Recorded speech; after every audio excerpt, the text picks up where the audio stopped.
টানা বর্ষণ ও পাহাড়ি ঢলের কারণে চট্টগ্রামে সৃষ্ট বন্যা ও ভূমিধসের ক্ষতিগ্রস্ত এলাকা পরিদর্শন করেছেন জাতীয় সংসদের বিরোধী দলীয় নেতা ও জামায়াত ইসলামের আমির শফিকুর রহমান।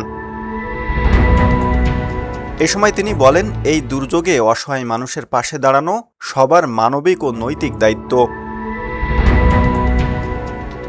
শুক্রবার 10 জুলাই সকালে তিনি বিমানযোগে চট্টগ্রামে পৌঁছান এবং সরাসরি বন্যা কবলিত বাঁশখালী উপজেলার বিভিন্ন এলাকা পরিদর্শন করেন।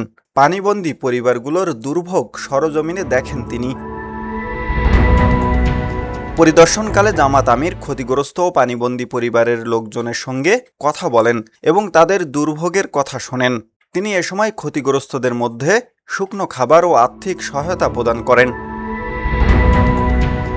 দুর্যোগপূর্ণ এই সময়ে বিত্তবান ব্যক্তি ও বিভিন্ন স্বেচ্ছাসেবী সংগঠনকে এগিয়ে আসার আহ্বান জানান তিনি।